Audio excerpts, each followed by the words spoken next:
Happy Saturday, everybody. Welcome back to the Yes We Fight podcast. I am Juliamarie Mayes, and I'm Gerald, Mr. Bpoz Mays. so Did that light just flicker? I think it did. I think it did. You know, which is interesting because I think I always heard growing up that like when the lights flickered, like it was someone trying to like Get your attention? yeah, someone trying to get your attention. So like every time I drove, like after my godfather, my Nino passed away, I would be driving down the street and there'd always be like one street light that would just shut off, and then when I went by it, it would like flick back on. So I was always like, I was always told that if the lights flickered, you need to change the light bulbs. I like my story better. I think it just has a real good feel to it. I like yours is all right, but I feel like mine really, Mid really at just best. yeah. It really brings it home. But again, for those of you who don't know, or if this might be one of your first times tuning in, I am a first grade teacher here in Las Vegas, Nevada, in the good old Clark County School District. Hey, And I am a. We do this. we do same this every dance Saturday, and I every really, Saturday. really love it. I just be out here doing some shit in the streets, hanging out, working. People pay me money to talk to them. I guess I would consider myself a coach of sorts. Mm-hmm. So that's kind of what I do. I mean, Thanks. we're still surviving, so I feel like all is well. Good enough. Definitely. So, what's going on in the world right now? How are you? How's everything? How was the week? How'd you weather through? It's been fantastic for the most part. Hell of a week. We did our last live show at Bpoz. So we did our last live show talking about marriage. We're going to continue that conversation a little bit today, but I feel like everything is, Quick pace. full speed ahead and don't have time to do anything else. Yeah, so it hasn't been really that long since Gerald and I as like a unit are like two old people. Yeah. Like we stay real close to each other and venturing out and like meeting people. Like if we didn't already know you past a certain point, then we just weren't going to. So we're starting to venture out more into the community and get involved. We've got bigger kids now. We've got 4 children. One who's about to be 21 this Monday. Mind blowing.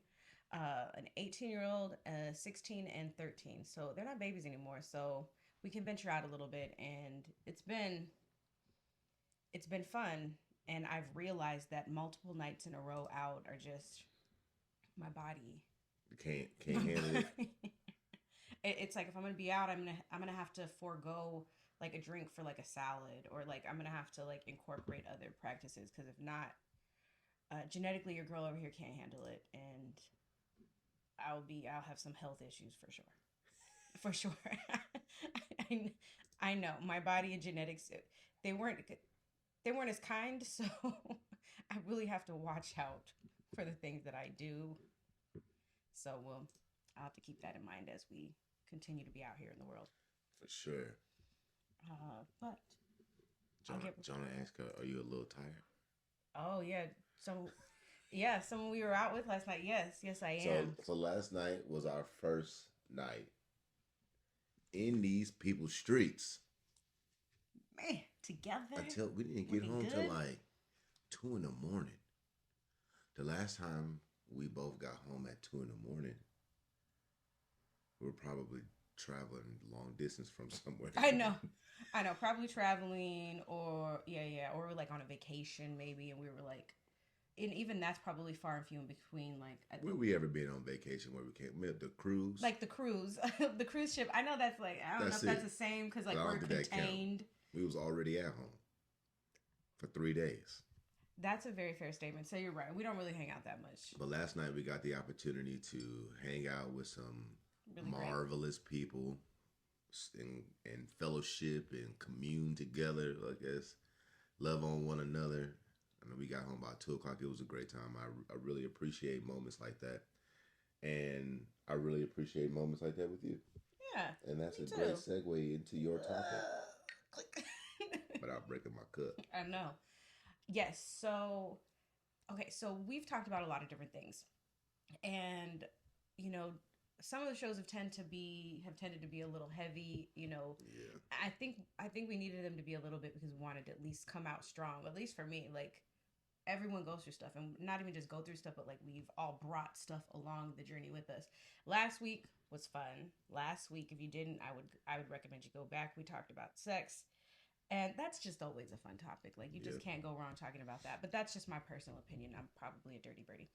Um, Boom, boom, underneath this boom. really demure, Underneath that first grade teacher is a underneath freak in that. the sheets. God.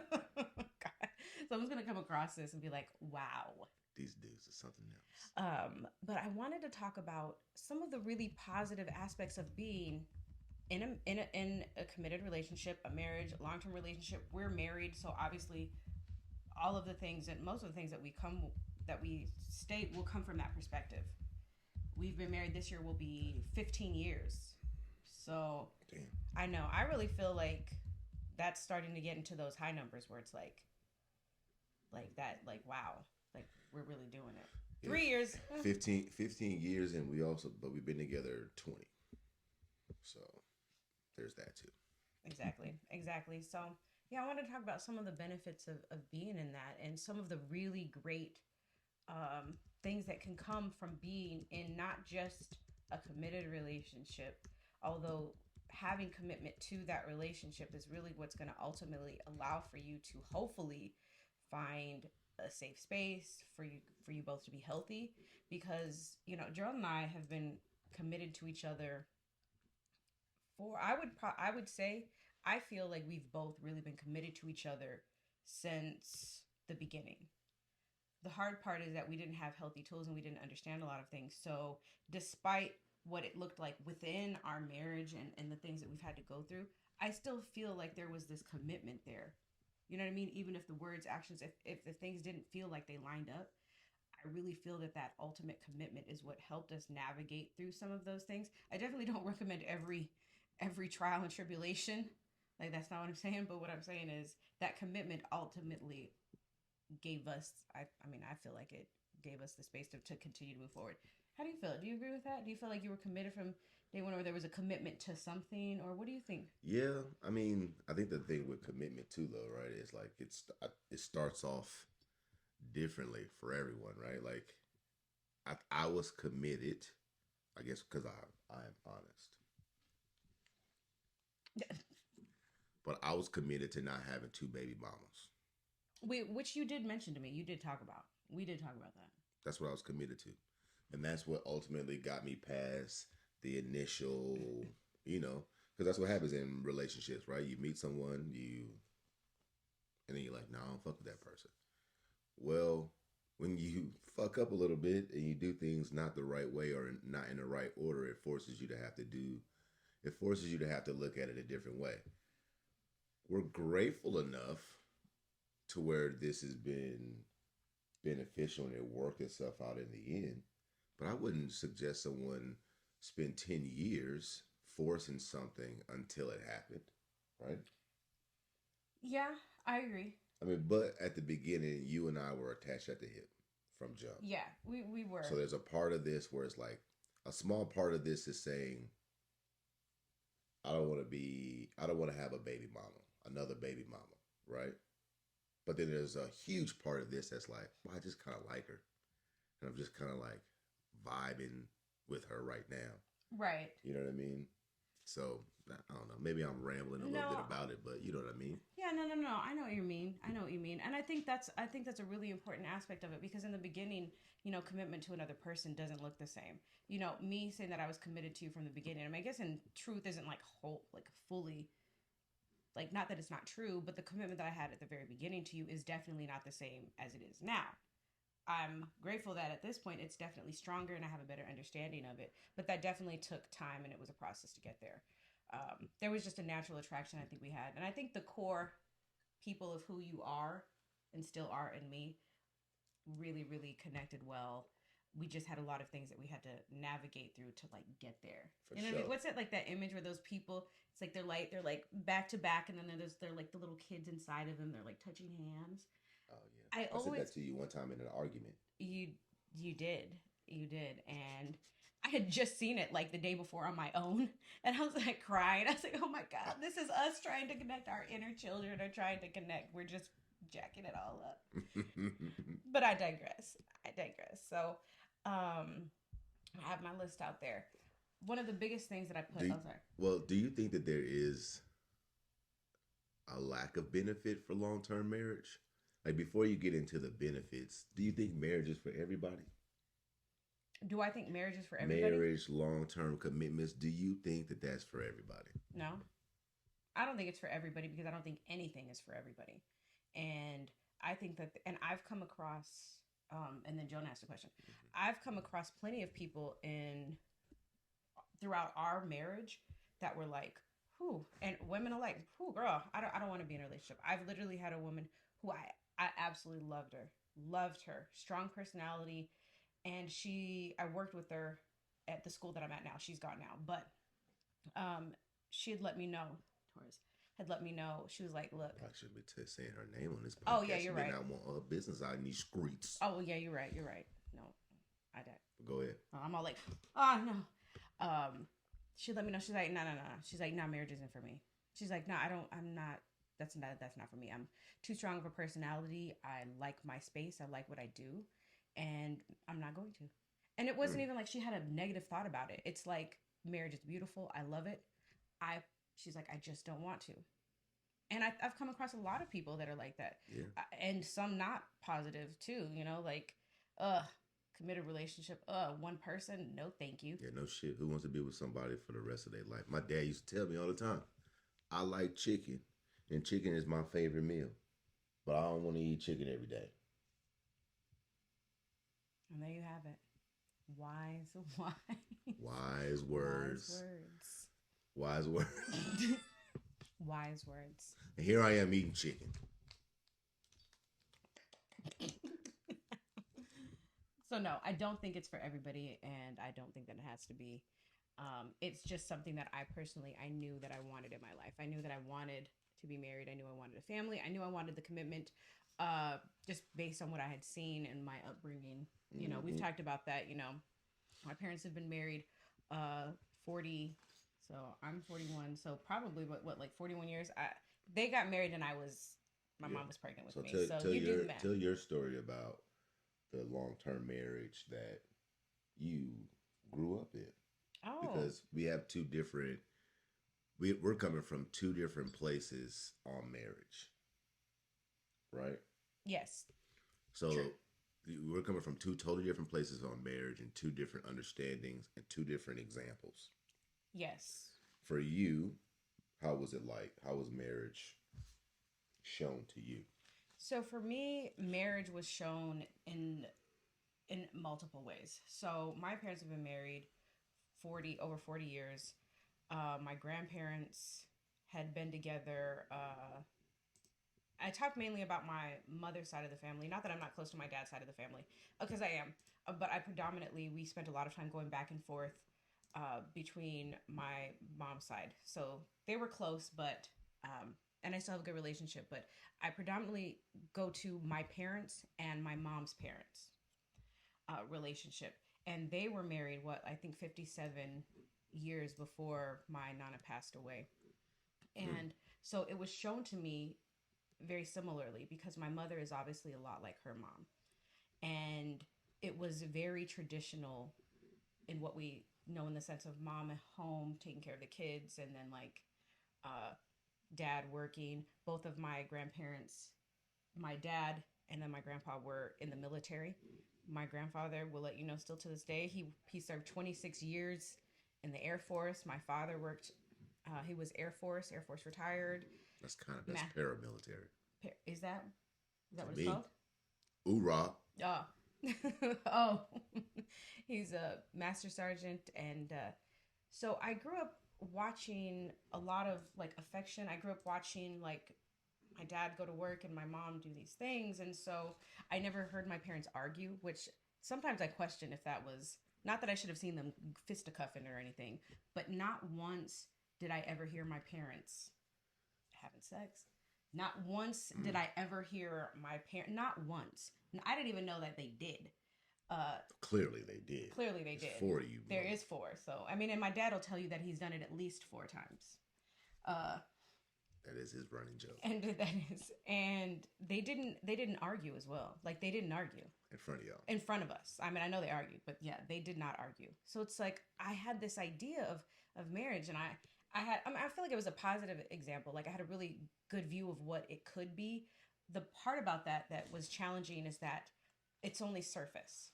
So all the affection that I saw, you know, my grandpa, ideal. By the time I came around, my grandfather literally every single morning, every single day, made a tray. He had these trays, and he would get my Nana her coffee, put it on it, put little cookies on it, like a little morning stuff, and he would go in and wake her up.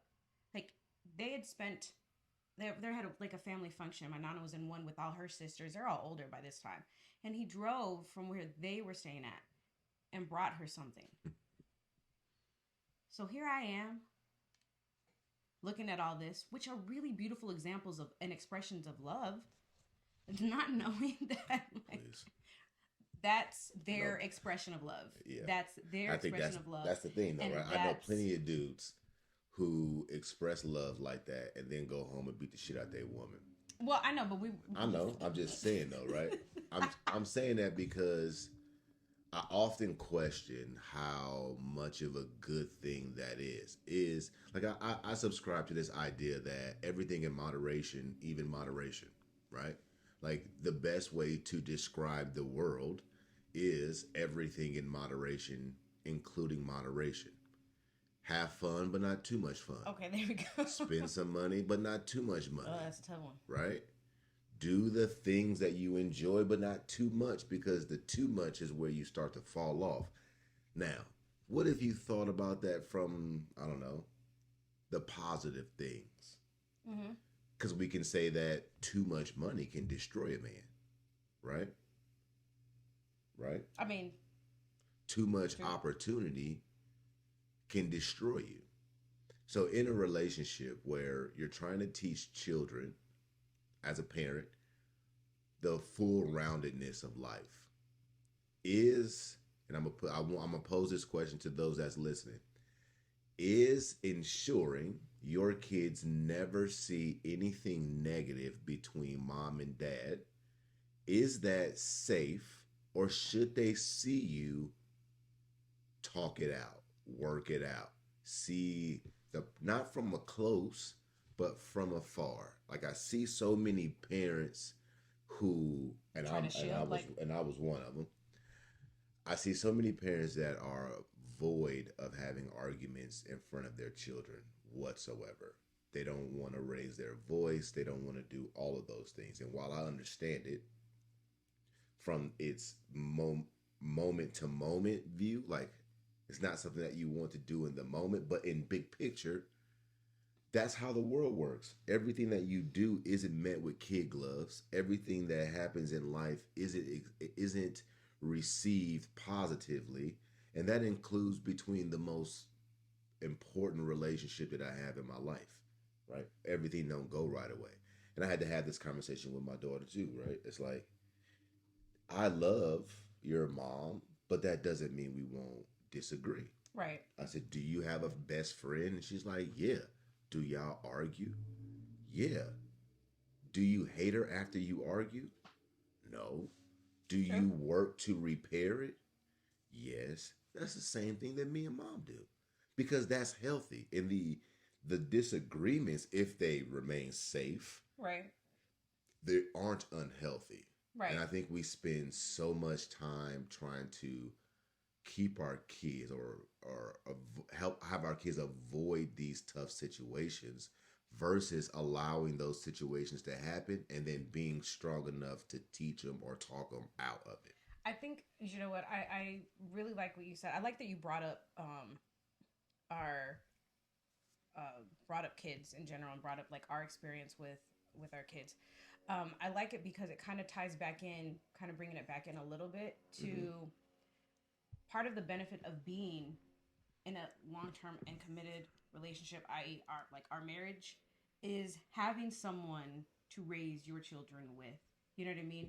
Having another person to be there for all those milestones, and having two people. I think one of the things that we recognize now that we did not always recognize, Gerald and my parenting styles are very different. They're different just from a belief standpoint of like what we feel is good for the kids. Our clearly we just talked about like our different experiences. Well, you didn't even get into yours, but we can go circle back into that. But just on what we want. But understanding that what Gerald's good at as a parent doesn't have to be the same thing that I'm good at, and and it's often not. What do you mean? I mean, it's often not like the things often not. Yeah, the things that you're good at, I'm not good at. Right. Exactly. So what we each bring to our children is a different perspective on the same exact thing, which usually addresses who each of our children are. Our kids tend to be a mixture, obviously. I mean, I get the DNA aspect of it, but I mean, a combination of the people that are around them. So when you're in a space where you're raising children, it's hard. It's financially hard. It's emotionally hard. It's just hard. So to have another person there that's able to help you and pick up the things that maybe you're not good at, as long as you recognize that you're a partnership, it can be really, really amazing. Like, at least helpful. I mean, not every day being a parent is, I'm not, like, I know that we live, it's like, well, you should be grateful for every day. And I am. But some day, like, I'm grateful. But some days are just really harder than others. That's one of my, I hate that word, actually. Grateful? Yeah, I mean, I love it, but I hate people who use it. I think I just don't like not being able to have a bad day. I just don't like sometimes not, like, everybody's like, well, you should. I just feel like I'm allowed to have my moment. Like, give me a second. I need to just, I'll tell Gerald, I'm like, give me like 10 seconds. Let me just rant for like 2 seconds and then I'll be done. Ugh, it's the worst. I don't know. I'm not going to be, it's not all joyous all the time. When you got a baby screaming all night and you're trying to figure it out, and then you got to figure out work, and then get up in the morning. I'm tired. Okay. Oh, I was you were looking at the, I don't know why you say, all right. You got the list. I don't got the list. Oh, no. I'm just talking shit. Oh, no. I was looking for confirmation. I was like, all right. Yeah, you know, right like, on, we're tired. Babe. I'm not tired. No, when you have a baby screaming all night long. I'm not tired. Oh, you know what? You're right. You're not tired. No, I did nurse and I breastfed, so, you know, to be fair. Baby scream, I do this. Baby screaming. To be fair, he didn't even have to. Baby screaming. He didn't even have to because I was already on it. So. How's that to be fair? To be fair for who? You? To be fair, because it looks really bad for you to be in bed, to be the dad and be like, baby's crying. So I wanted to put a disclaimer out there that and what you say to remedy that is to pump yourself up. No, that's what you said. To be fair, I already had it. Oh, you know what? You're right. I didn't need anything. I didn't need nothing. I didn't need you at all. You don't have to buzz me or nothing. I was on. I already all the know. time. The baby thought about crying, and I was already washing my face. The baby was like, "I'm about to cry," and you was like, "I'm here, baby."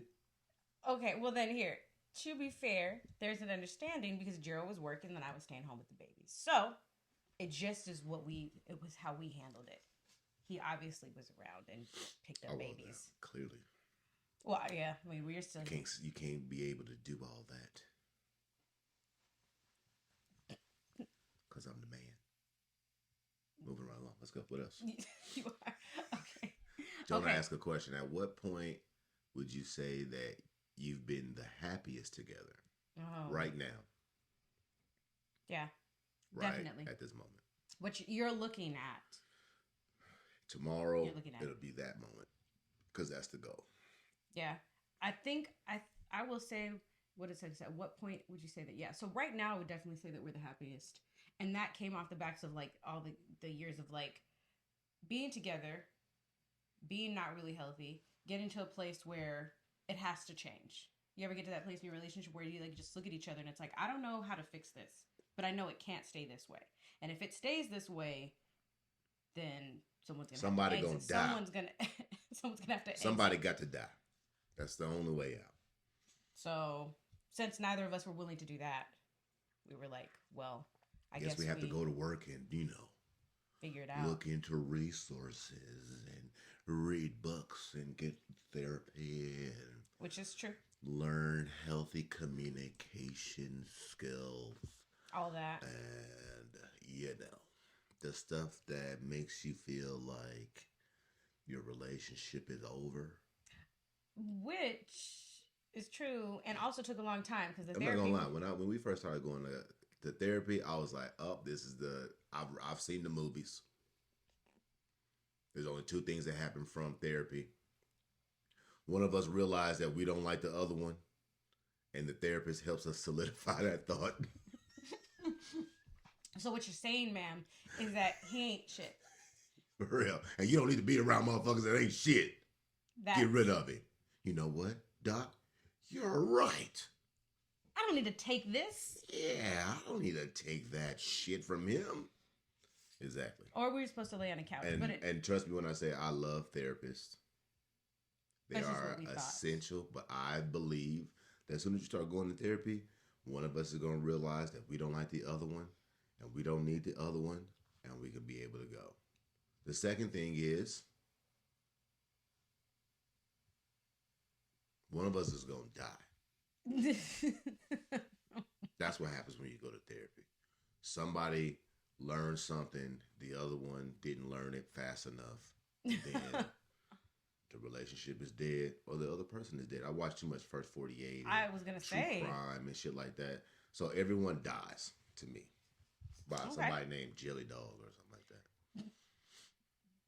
That is 100% accurate. Too much First 48, and thank God that neither one of us died physically, spiritually, all of that. We did end up going to therapy, and that's a whole other story there as well. I will just say that when we got to have some therapists on the show. Oh yeah, I think that would be really good. So that I can talk about it. Are you reading? Here. I don't know. Gerald's reading the comments. What was I saying? I know. I gotta figure I don't it's know. Like squirrel. I know. I'm not really sure. But here, I'll move into the next point. We were talking about therapy. That's why I said we need to get some therapists on here so that I can argue with them. Oh my gosh, that I definitely want to watch. Another thing about being in the relationship, through the course of our relationship, Gerald and I, when we first got together, Gerald was 21 and I was 24. Yeah. And as a 21-year-old, I know. So I was just a baby. I don't know nothing at 21. Boy, you already had a baby. You're a mature woman at 24. I was. I mature thought you were woman older. You fooled at 24. Me. Nah, you I was just a baby. You tricked me. He was, but at the time, I always joke about this because our son's about to be 21, and I look at him and I'm like, he's like a baby. You look like you're 12. And then I look at, I see Gerald. I see pictures of Gerald, and I was like, golly, he looked like he was 12 too. But at the time, I remember going to my girlfriend to be like, oh, I met someone. Like, oh, he's got green eyes too. And then showing pictures, and everybody's like, oh my God, you guys are so cute. So I guess we're all, it's the same full circle. But through the course of our relationship, when we met, we didn't have much. We had each other, security jobs at the airport. I didn't have by the time I got there. By when we met. Oh, yeah. We had 2 babies. Oh, yeah. And not a lot of money. Yeah. So we combined, each of us, our respected $20 each. And now we had $40. And thank God we stuck it out, because one of the biggest benefits of being in a long-term committed, healthy relationship. Well, we wasn't healthy then. Well, I'm talking about now. Yeah. Okay. Is financial stability. Now. Well, the reason why I said that is because we had that financial stability, that financial whatever, right? Even though we didn't like each other. Right, but that's a good point. But the point that I'm trying to make is being in a long-term committed relationship. One of the benefits are being able to financially provide. See, so we've got two different things here. I would argue that though. We have two I don't incomes. think that that's a benefit though. You don't need to be married or in a long-term relationship to reap the benefits from that. Well, I'm not saying that you can't be financially secure as a single person. No, I'm saying that we're talking about the benefits though. some of the benefits, one of the benefits of being in a long-term committed relationship, in my opinion, is having a 2-income household. Because, well, it's more than one. It's just I more just than disagree one with you. Well, I mean, the thing is, if you look at our relationship, and then we have a question on there, the reason why I say that it's a benefit is because if when I look at our relationship, you making the money that you did while we were younger and through the process allowed for me to stay home and be with the kids, and then me bringing in the money that I did while I was working our home daycare allowed for you to go to school. Now, could I have done all those things on my own? Yes. Would it have been more difficult? 100%. Yeah. But having another person with the finances is... I agree with that. I get what you're saying. You're not wrong, right? I disagree with it being a benefit, even though I know it is. It's a benefit, right? But you don't need to be in a relationship to reap the benefits of that, right? So is the benefit of long-term committed relationship finances? Because if it was about paying the bills or whatever, but no, you know what? I appreciate you for letting me talk that out because I understand what it is. You're right. I probably should have shut my mouth. No, you're right, because the way we did finances is not the way two roommates did finances, right? No. When we first met, there was a beginning part where I made the money and you stayed at home. Then we realized that wasn't going to be enough. We weren't, right. So, and you wanted to stay home. So you stayed home, you stayed home, started a home daycare. And then that job was able to put me through school, and then the roles can reverse. That doesn't happen with two roommates. We don't give that liberty. Hit that button. We don't give that liberty to people that we don't love and care about, that we are in a committed relationship, because a part of the committed relationship is the mutualness and the duality of that relationship, the reciprocity of the relationship, right? Yeah. Is knowing that whatever it is that you're doing to, you know what I mean, is going to directly benefit me, and vice versa. If we're roommates, then we don't get right. I would say I should turn it off. Oh, it is. It's starting off. So Aisha asked a question. She says, "Talk about how do you decide finances and how." That's a. So we've talked about this on numerous occasions, right? In regards to finances, and there is no one cookie cutter way to do that.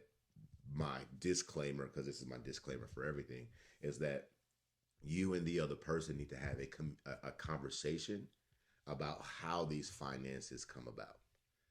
For us, right, it's been, I am not tied to money. So I was just like, I don't really give a shit what you want to do. So we've always just put the money together. She has subscribed since the beginning of our relationship that she'd rather have $20 together. Yes, that's what I said. Than $10 separately. And I don't have any inhibitions about money. I don't have any trauma surrounding money. Yeah. So I was just like, fine, I don't really care. So I dumped the money off. I know a lot of people who don't view it like that. So you'll see, like for us, like if you ever go to dinner with my wife, you'll hear my wife say, "Don't worry about it, I got it." And she'll pull her card out and pay for the meal. That's my fucking card. It's my money.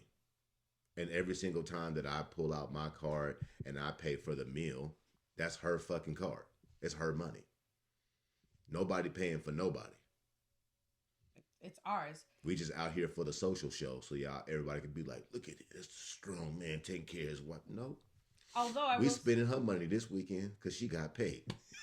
See, it's the money off the top. It's the top of the bank account. The money gets deposited, and in my mind, I visually envision like money falling into a vat, and then the top money is what we're using this weekend. There you go. So when she get paid, she'll call and say, "I got paid. Go get yourself something nice with my money." You know, but the way that we did, and to elaborate just a little bit, so when we came into the relationship at the very, very beginning, Gerald and I met, and it was not very long afterwards that I was pregnant. We met, and I was like, I should have just shook his hand and been like, "By the way, in about 3.5 hours, I'm about to have your baby." Like it was low really key, that's what you did. It's true. You met me, and the first thing you said to me was, I wonder what our kids will look like. Well, you're about to find out in about 4 months, my nigga. It was true. I did, and I was curious because I thought we kind of looked alike. It was interesting to me. You about to have a whole ass baby in 4 months. So we went from meeting each other to a family of 5 in 6 months. In like a year and a half. In a year and a half. Like a year and a half. In a year and a half. We went from meeting each other to a family of 5. No, 100%. And at the very beginning of the relationship, and that's correct. I've told Gerald, I said that from the very beginning. I'd rather combine it and work on this thing together. But at the very beginning of our relationship, I was pregnant very, very quickly. And at about 4 weeks pregnant, Gerald and I got into a very serious car accident. The car spun out and rolled over. And at that time period, Gerald wasn't working for a little bit. And we had already decided, we was gonna make it work. We were gonna figure it out. It was kind of like conversation. Yeah, we were driving right before the car accident happened, literally, because it happened about 2:00 in the morning on the way back from California, and we were talking, and what a segue from the beginning of our show. I know. We kind of came to a place in the conversation. It's like, well, are we gonna do this? We had found out I was pregnant, and it's like, we're gonna give it a go. And what Gerald said is true. He didn't want to. He did not want to baby mamas. I was coming out of a really horrific marriage and was like, I don't want, we both kind of agreed on that. Like, we didn't want to. So we're going to really try. I say all that to say that when the car accident happened and Gerald wasn't working, there wasn't a question for me of like, oh, well, now he's on his own. I immediately, in that space, was like, I added Gerald to my bank account. I've always been really good with bills and managing things like that. So we sat down and went over all of our bills. We moved into his friend's apartment. We were like the family that lived upstairs. Yeah, no shit. And we went through everything and we immediately combined it. I did that because that's what I saw. I saw my father every single month, and he still does it very old school, sits down with his billfold, writes everything out, and literally double checks. What is it? He's like checks and balances his checkbook every week to the penny. To find the penny. My sister does the same thing. So I have always laid it out. I had my bills laid out in the beginning. Gerald and I, we had to sit down and discuss, like, what could I pay, what could I not? Because we're at that time, I'm pregnant. Now I'm in a car accident, so I'm on crutches. I'm still going to work while Gerald's recovering. And that's how it was. And I really think that because Gerald didn't have issues with money and because I didn't have issues with money, it just worked well together where there was trust. That's what I think. I'll give you from the man perspective because I never wanted to make a feeling kind of way. You can't give me from the man perspective. I'm the man. Well, that's what I'm saying. I'm getting your opinion. Like, you can share how it was for you because I didn't come in and was like, this is my money. Fair enough. Overplayed that one. Oh, gotcha. So I think that with the finances, to be honest with you, I handle the finances. Yeah. I handle the finances. 100%. I've got a billfold. And that's why I've always on these when I sit on those panels and they're like, any man that don't be like, shut the hell up. That's the stupidest shit I've ever heard in my life. How about any man who isn't willing to take a step back and let his wife do some shit that she's fucking strong at is weak? Yeah. I was having this conversation. See, I'm about to get worked up.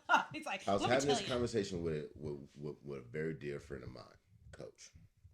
And I told her, the part of leadership that people don't understand is that you should be able to lead from the front, the back, and the middle. Because ego forces people to do weird shit in these groups. There's going to be somebody that's like, no, fuck that. I'm going to the front. Go. I'm still in charge, though. I'm still going to maneuver. And if you feel like you have to be in the front with the rope pulling the group, then you're not leading. Right. So I think as my little nugget for this morning, as a man, as a husband, you have to check your ego. If your significant other is good at something and you're not as good, I don't care if your last relationship you was the shit at it, but in this one, you're not as good, let that motherfucker do it. Proceed. Yeah. No, it's true though. It's true. It happened very early on, and I can go back into my billfold that I do have and tell you what I paid paid in the month of August for 2017. Is that necessary? All y'all No, like that though. Your daddy no, taught all of y'all like that. but it's there. Y'all are meticulous about these bills. Y'all are meticulous about confirmation. You write all the. I be on the phone. They be like, "Do you approve this transaction to go through?" Yep. Hold for your transaction number. Click. No. Oh, I write confirmation numbers down. Oh, Like that. you're not going to get me. I ain't never been in a situation where somebody was like, "We didn't pay your bill because you don't remember your confirmation number." Well, you know Even what? though I know that's stupid advice, don't listen to me. No, I get a confirmation number. Oh, I get a confirmation number. I have everything laid out, but that is something that is, I think, again, I watched my father do it, and I can see the benefit of finances. Being in charge of the finances gives me a chance to like really know what's going on in my house, you know, especially when you have a joint account. So we have a joint account and everything's coming in all the time. He's making little transactions, I'm making little transactions, and so it's, you know, you have to know because we are definitely spenders as well. So Oh, yeah. I love take some care good of the spending. bills because, to be honest with you, at the end of the day, all it takes is for Gerald to look at me and be like, "Hey, what are we doing?" And I'm like, "Anything." I got something. So, you know, that's just again something to close that one. That's just something that I've always been good at, and allowing your partner to do what they're good at, I think, is good for everyone. And for those of you who have issues with finances, I think it's important to be able to come together. You know what I mean? And that's kind of why I initially started. The benefit of being in long term is the financial, because Gerald and I took the time through the years. And if I go back 13 years, you know, when these kids were really, really little, you know, we would sit down and plan out what we wanted for each of the bedrooms, Rooms. the rooms, everything that we needed and wanted.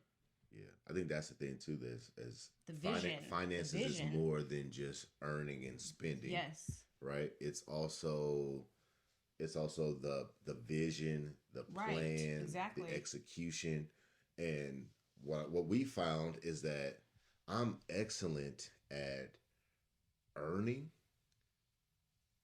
and making shit happen, but I am not excellent at making sure that in my making shit happens efforts, I don't skim a little bit extra.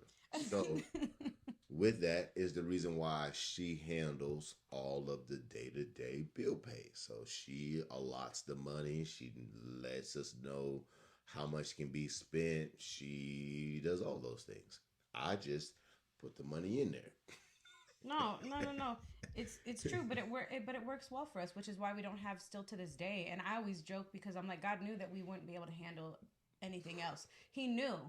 And so he was like, I'm not going to make finances an issue, since finances is one of the biggest. Since y'all gonna deal with a whole bunch of other right. shit. Since finances is what, if you look at divorce, finances is a big contribution. It's the number one. They said, so I read this, I don't know, this is probably outdated. But, we'll go with it.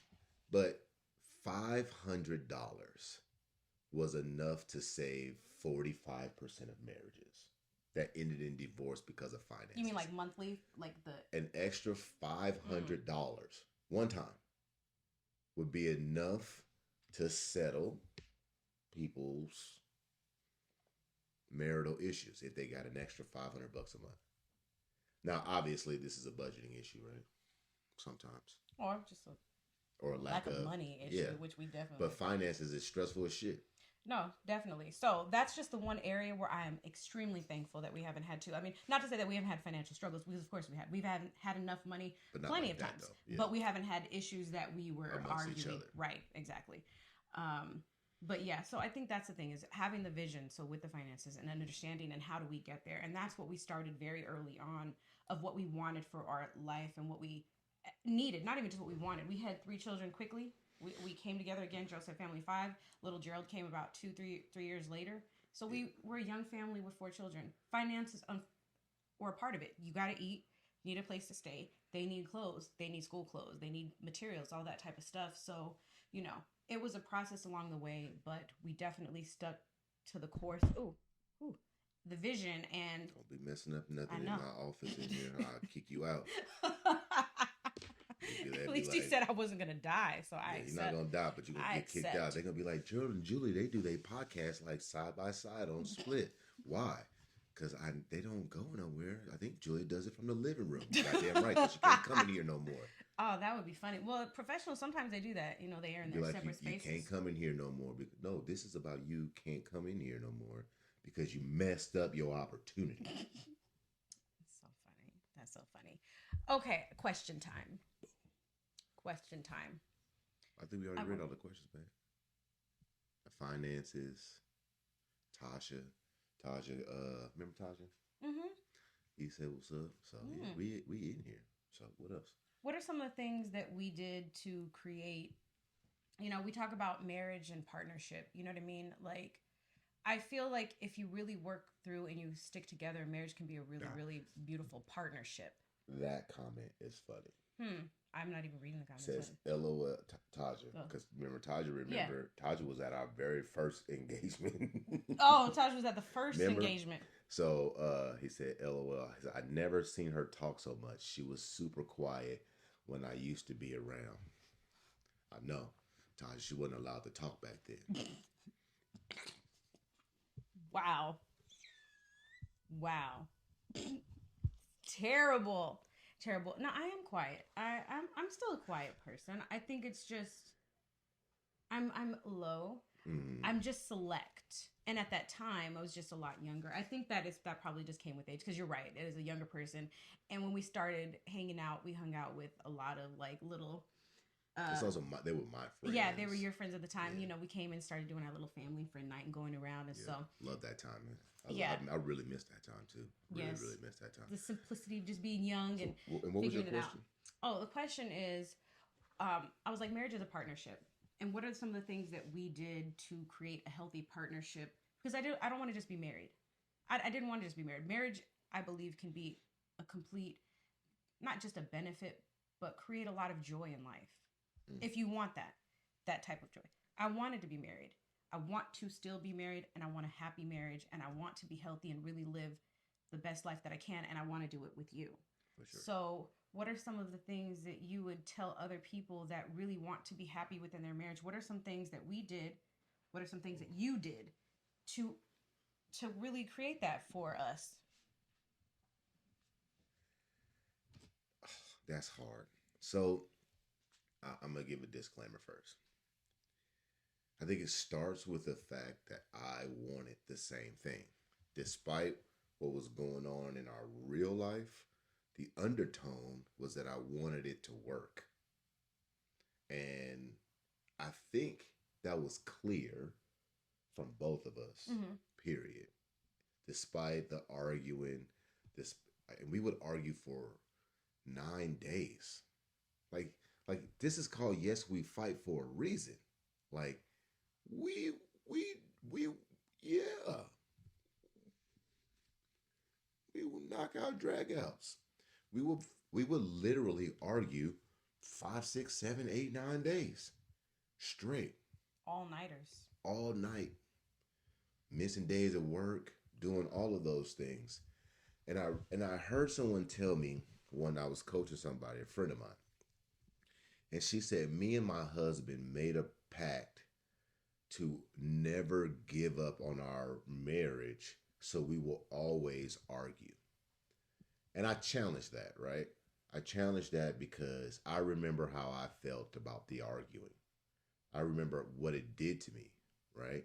I remember the person that it changed me into, right? So I challenged that. But had I not argued like that and for so long, then we don't get here. You know what I mean?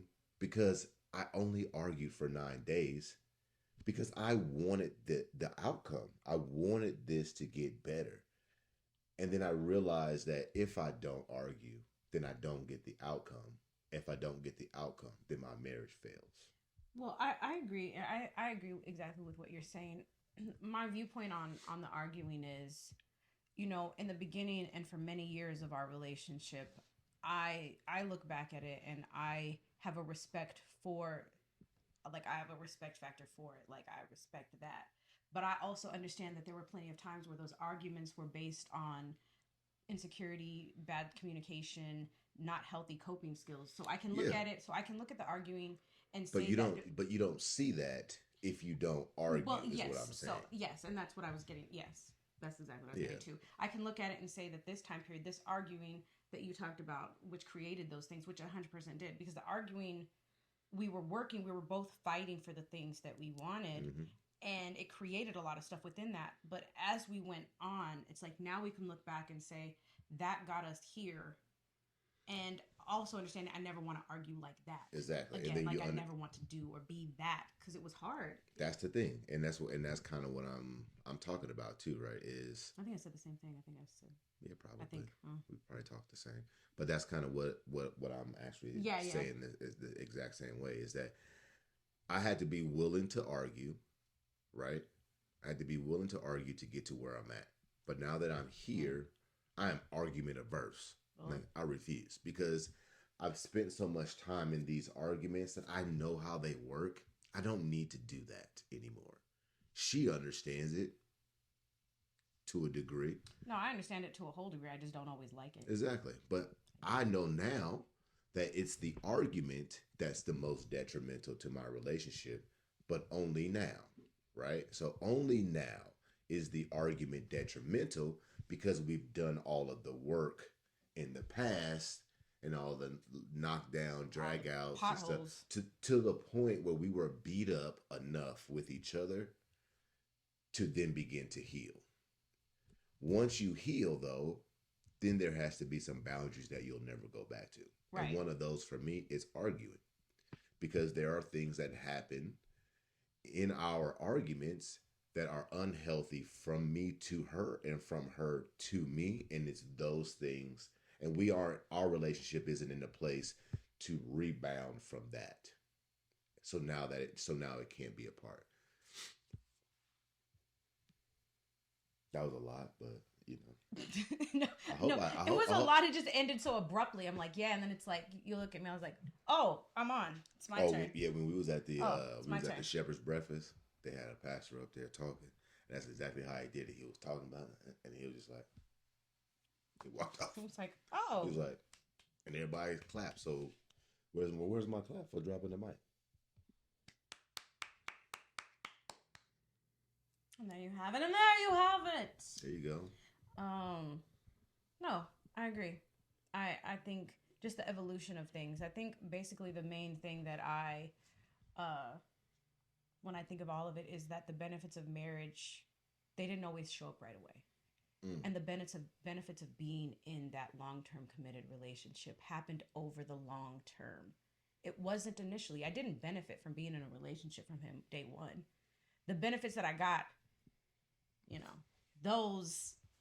that was a pure, obviously, like that was just an added extra. Now we didn't like each other, but I could take you to Pound Town. That's true, very true. But the benefits, I think if I want to do a takeaway in general, it's that the benefits of being in a long-term relationship, they come through the long term. They come through the growth. They come through the hard times. They come through all that stuff. And if you're willing to sit back and with your partner and commit, as long as there's not unhealthy, like there's not those really detrimental things to your actual health and well-being and life, like if you're willing to get through those hurdles together, it can really be a beautiful thing to have another person that's really looking out for you, to have a person to be in the same exact room with someone. He could be talking across the room and all we have to do is lock eyes with each other and he knows exactly what I need. Or I'm like, we have those cues where it's like, it's time to go. You know what I mean? Or that he can pick up on body language, or he's noticing things about me as a protector of me in my environment that maybe I'm not seeing. Or if he feels he needs to stand by me, or if I feel like I need to go over there. But those things happened over time. They had to be built off of trust, which unfortunately came off the backs of some really tough times. But we've navigated, managed, and weathered, and here we are, stronger than ever, happier than ever, more boundaries, more understanding, more love. So saying that shit out loud means everybody coming out the woodwork to challenge that. Oh. Everything. You know how it be? You say something and then like the universe, the world, God, they start to really challenge that, because that's the way that relationships are built, is that they get challenged and then you see the cracks and you patch them up. Well. So I love what you just said, though. I was like, oh God, now I'm... Kiss. I was like, oh no. So, and I'm going to wrap it up completely. Mm-hmm. Because it's simple to me. if you're in a relationship, you have to first commit to providing safety, because there's not any problems that you can work through that if you don't ensure that you're both safe, that you won't have scars from. And there's some things that Julia and I have gone through in our relationships that have left scars, and they have impacted our relationship forever. It's always going to be a blemish on our relationship. So I highly advise you in your beginning stages to focus on safety, physical safety and emotional safety, spiritual safety. I think I kind of group those two things together. Yeah. But safety is the most important thing. If you can commit to providing safety for your partner and yourself. Exactly. For yourself and your partner, meaning, and what that looks like for yourself is boundaries, not allowing people to cross certain lines in conversation, knowing what you can handle and so on and so forth. And then for your other person, respecting what the things that they have identified as that for them. If you can commit to that, argue all night. If you care about your relationship and you want to save it, argue all night. Mm-hmm. But if you can't be safe and you're out to hurt someone's feelings, or you feel like your feelings are being hurt, you need to go. You need to remove yourself from that conversation. But if not, and you're safe, then you argue for your understanding, because your relationship is dependent on the understanding that you have. Oh, I think we have more questions. Oh, what did he say? First, you have to understand with communication looks. I can't read it. Being able to hear and say why safety looks like an address when you don't feel safe. Exactly. Yeah. That's 100% true. And that's really all it is. Safety. And I think we did some things the wrong way, and we navigated conversations and we forced the other person to participate in conversations that weren't safe for the other person. And the reason why we've been able to move over the last 18 months for sure into a different space is because I'm in control of my safety and she's in control of hers. 100%. And I respect her safety and she respects mine. She may not like it, but I'm not arguing with you. I'm not raising my voice. It ain't got nothing to do with you. I don't like who I am when I do that. Yeah. 100%. So I'm not going there. Yeah, and I think that if we take that approach, a lot of relationships can withstand some of the high winds. I like that. So thank you. It is 11:15. We are mastering this fucking time thing. I know. Right? We started at 10:15 and we are ending this thing right at 10:15. Next week. Thank you for all the comments. Thank you, friend. Thank you for everyone who participated and everything. I love this thing. I love doing this. I love having these conversations. Love you, Dion. Yep. And what else? Anything going on, June? This upcoming week, we got a lot of stuff going on. Or we just kind of cool. We got an event this weekend. Our son again. Our boy's turning 21. Yep. Oh, birthdays next. The next time Gerald. You see me, I'll be a year older or a week older. But I'll have another number on the end of. Exactly. Yeah. But thank you as always for everybody. My birthday next week. So y'all send me hundreds of dollars if y'all want to. I'll accept it. We accept all the greens. In my birthday. And then my son turned 21. A whole grown up. A whole grown up. My oldest son turning 21. So we're going to Reno for that. I think that's it. I don't know why we're telling everybody our goddamn business. So yeah, you're right. Let's get on up out of here. And we will see y'all hopefully next Saturday. We're trying to finagle something because we are volunteering at an event for some youth leadership. And that is all day Saturday and Sunday. We are trying to figure out a way to ensure that we still have a show, whether we pre-record it or whatever. We're going to have a show. Yes. So, everybody else, Thank if you have any questions, drop them in the comments. We usually go back over the next little bit, and yeah, go get your nails done and go do what you got to do for the day, so I can, I need to get a haircut. Yeah. So, bye, everybody. Thank you for staying with us. Bye.